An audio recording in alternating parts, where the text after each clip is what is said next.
plaît, mets un pouce bleu. Si ça te plaît vraiment, abonne-toi. Clique sur la petite cloche. Et si ça te plaît vraiment, partage partout ce que tu peux.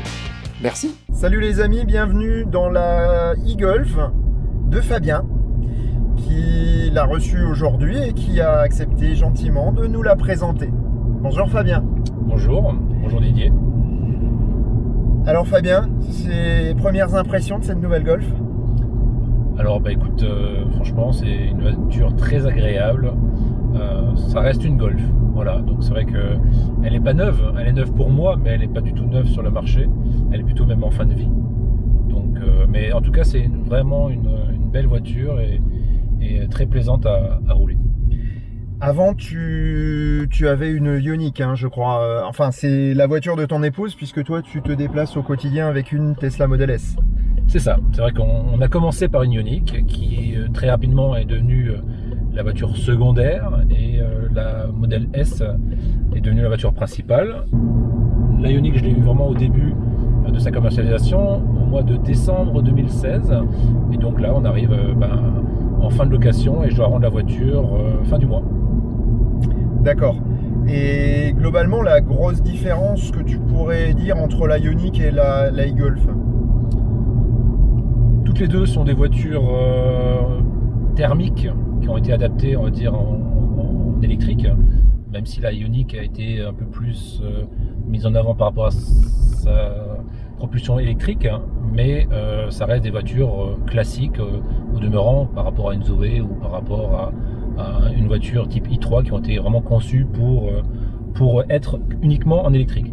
La grande différence, c'est, je dirais, au premier abord, l'aspect, ou en tout cas la qualité perçue, puisque voilà, ça reste quand même une voiture Volkswagen Golf, avec toutes les attentes qu'on peut avoir de ce type de véhicule par rapport à des plastiques moussés, par rapport à de l'isolation phonique, par rapport à une épaisseur de moquette, enfin tous les détails qu'on apprécie ce type de véhicule.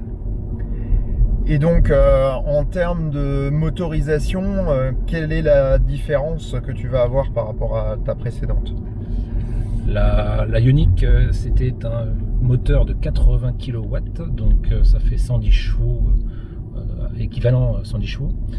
Sur la Golf, c'est un moteur 100 kW, donc ça fait pile poil 136 chevaux. La conversion kilowatt bodine. Voilà, exactement. Voilà.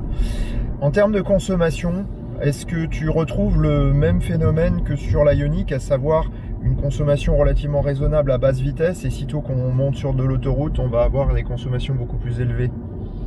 Alors, par rapport à l'utilisation du véhicule, on va dire c'est très très récent, puisque en fait le véhicule, je l'ai récupéré ce matin, il a 190 km actuellement, donc voilà, c'est juste une prise en main. Par contre, sur les premiers kilomètres parcourus, on a une consommation qui est plus importante que la Ioniq. Ça, c'était connu, hein, de toute façon, c'est pas une surprise. La Ioniq est quand même la championne de l'efficience sur des tests qui ont été réalisés, hein. C'est vrai que 400 km maximum sur des records, sur une batterie de 28 kWh, c'est quand même un sacré record. La batterie de la Golf, c'est 35,8, mais c'est pas d'utilisable, mais en tout cas on est sur des consommations supérieures, et donc grosso modo on arrive sur les mêmes WLTP, en tout cas sur les mêmes autonomies WLTP. Oui, donc finalement, à l'usage, ça va pas trop te changer. Ce qui va te changer, c'est surtout la qualité perçue, le véhicule est plus cossu. Et puis, je crois que tu m'as parlé également de la tenue de route qui semblait un petit peu plus saine. Oui, c'est vrai que la Ioniq est une très bonne voiture. J'ai passé 3 années très agréables à son volant. Mais c'est vrai que niveau tenue de route, par rapport au flottement de la direction, par rapport à la tenue de route sur route humide avec le train avant, voilà, ça c'est vrai que c'était un peu quelque chose qui me dérangeait et qui pouvait déranger surtout ma femme. Là, en ayant testé un tout petit peu niveau accélération, voilà, on sent tout de suite que le châssis est un peu plus serein, et en tout cas plus sécurisé. Est-ce que tu as également pris cette voiture en location comme la précédente, ou c'est un achat? Disons que j'avais voulu initialement la prendre en location. J'avais eu une offre assez intéressante à ce niveau-là. Et puis finalement, aujourd'hui, avec un prix plancher du véhicule et les offres que font les banques actuellement sur les véhicules électriques, voilà, le risque aujourd'hui d'acheter un véhicule électrique en seconde voiture qu'on souhaite garder sur une très longue durée, je pense que le risque est vraiment minimum.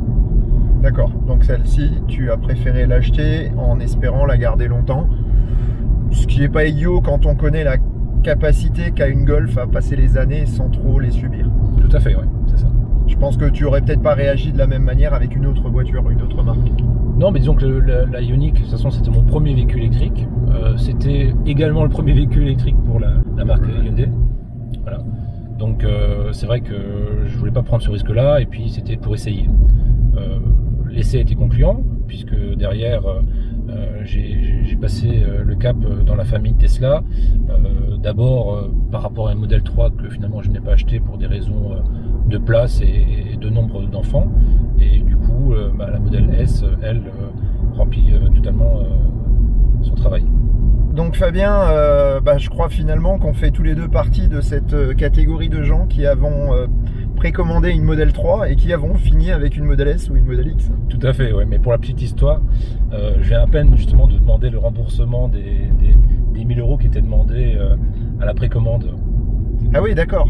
Ouais, je les ai fait tout de suite, mais en même temps, il fallait bien pour pouvoir précommander le Cybertruck. Effectivement, donc j'ai reçu le remboursement des 1000 € pour pouvoir déposer les 100 € pour le Cybertruck. D'accord, bon, écoute, on se donne rendez-vous pour la livraison du Cybertruck ensemble. Voilà, mais j'attends peut-être la version européenne, moi. Donc la version plus petite. Voilà, le mini Cybertruck. On verra bien ce que ça va donner, effectivement. En tout cas, voilà, moi, je peux que te souhaiter de nombreux kilomètres et beaucoup de plaisir avec cette Golf, qui me semble très jolie, très, très, très bien faite. Et comme dit, s'il reste des e-Golf disponibles à des prix cassés avant l'arrivée de l'ID3, allez-y franco, parce que c'est une belle auto. Et puis finalement, si vous n'avez pas besoin d'une auto à grande autonomie et qu'en deuxième voiture, une voiture électrique vous tente, la e-Golf, c'est le bon moment. C'est le moment où elle est le moins chère possible pour une très belle qualité. Voilà. Retour rapide en studio, car je voulais vous faire une précision. Certains le savent bien, Fabien avec Frédéric sont les administrateurs de la page Facebook Tesla en Alsace. Pourquoi j'en reparle aujourd'hui alors que j'avais déjà recommandé la page? C'est tout simplement parce que cette année, il va se passer énormément de choses.